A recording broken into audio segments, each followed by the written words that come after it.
He's gone. Spread out.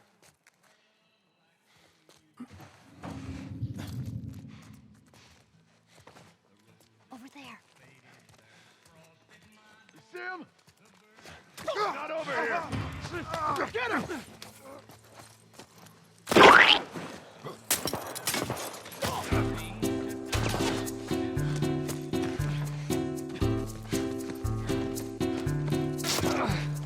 The Last of Us is a tangled fever dream of a man coping with loss. It is a zombie apocalypse shell with a haunted, nougaty center, haunted by regret and memories you can never forget. You play as Joel Miller, a man from the American South's Texas, who, in the wake of a viral outbreak that turns normal people into violent infecteds, loses his one and only personal daughter to a soldier with an itchy trigger finger, of all things. Mistakes with disastrous consequences have a way with making a man evaluate their choices over and over again for the rest of their lives. If he had helped another family in need instead of saying, "What do you think you're doing? Keep driving." I got a kid, Joe. So do we. We have room.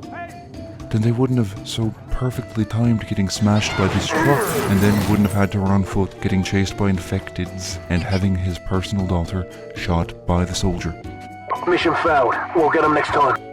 But a man can't help but at least consider. 20 years go by and it's immediately clear that Joel is not alright. Using context clues, we can glean the fact that he hasn't been living an honourable 20 years, smuggling illegal goods in and out of quarantine zones, full of shitty, stinking sods living under the iron fist of a government that barely exists. And so anyway, Joel gets roped into escorting a young girl, Ellie. She's immune to the virus and being reminded of the personal daughter he lost. Joel immediately raises barriers, and this is where the game subjectively diverges. If you're mentally handicapped, then The Last of Us is a road trip movie where a man finds a replacement daughter and they go on adventures together, gleefully murdering people and generally cracking wise. If you're in the upper echelon of transcended non-gamer game players though, then there's quite a bit more to see. Joel is trapped in time. The same way the world is trapped in time.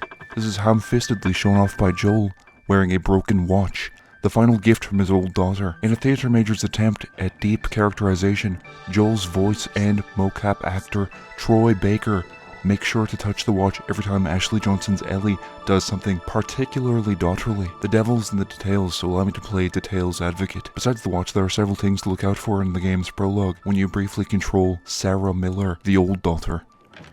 On the back of her band t-shirt of the Halcyon Drops, it lists tour locations. The astute non-gamer game player might notice that it lists in chronological order everywhere Joel is about to go in 20 years' time. I hate this purely because I know someone at Naughty Dog gave themselves a nice pat on the back for being so clever, but there is more. In Sarah's bedroom, there are several posters for things like movies and bands like The Bash. These seemingly innocuous bits of fictional pop culture will certainly pay a heavy toll on Joel's psyche as we read this birthday card Sarah had written to him. She says, "You hate my music, all the other shite I like, etc."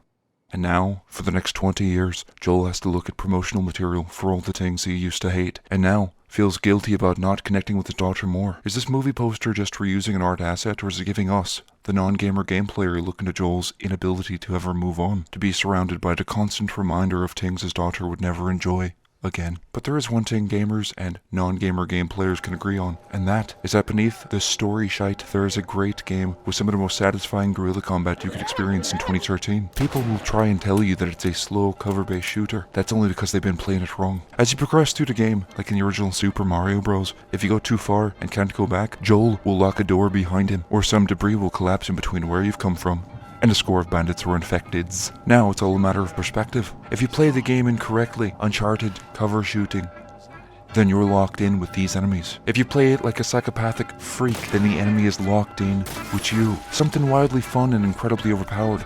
Yes, you can feasibly ghost true levels, but that ends up with a ton of waiting, and the waist-high walls means you're going to be left exposed for several seconds as you systematically strangle people to death. Early game tries to get across the possibility that Joel has his own playstyle, and it leans more towards loud and cruel. To roleplay as Joel is to use fear as a weapon and relish in the murder, regardless of cost. Ammunition is precious, and yet I still find myself getting behind the last enemy of any encounter, grabbing him around the neck and shooting him in the head, painting Joel's face in their blood. The majority of levels are open, circular, and multi-tiered. You have a window of opportunity to raise out of cover, aim your weapon, and line up a perfect headshot on an unaware enemy. Every remaining bad guy now knows where you shot him from, and they begin to attempt to set up an ambush with flanking tactics and applying general pressure. Except after you've taken your shot, you move to a new spot, setting yourself up to flank your original position, which is now swarming with AI who think they've outsmarted you. This feels good and is endlessly satisfying. Now let's look at these levels themselves. Sure, the Helican Drops t-shirt could be seen as simple foreshadowing, something to appreciate while you go through this boring, barely playable part on a replay, but there is a thematic significance as well. To Joel, Ellie becomes his surrogate daughter, his second chance to redeem himself and finally move on. Their adventure is thematically vicarious in nature, going along the tour of a band Sarah liked, doing things that Joel missed, like taking his daughter to school, seeing her make friends, moving to a new town, going to university, staying in a dorm room. The game takes place over the course of a year, starting in summer and ending in the following spring. The 4 seasons have represented the human life cycle for millennia, and starting in summer, the middle, is clearly on purpose. You're meeting Ellie when she's already 14, so there's a lot of making up for lost time. Such a bleak and dire setting is a great relationship building catalyst, and then by the time you've made it to winter, the season of death, Ellie meets true evil, who finally breaks her good-natured spirit. Winter is the death of her fun innocence, with the final chapter, spring, representing rebirth, as she pushes through to attempt to serve her higher purpose, a possible source of cure for the zombie disease.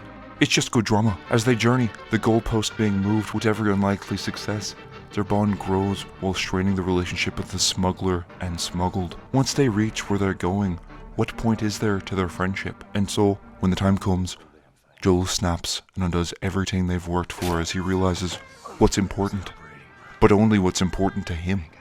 People try to call The Last of Us a movie game, and it might as well be. I haven't played it myself yet, but I've watched it a few times on YouTube, and I have to give it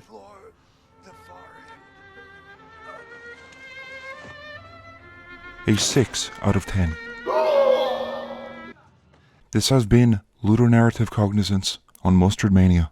If you like this, then be sure to check out my main channel, linked in the description below. Cheers.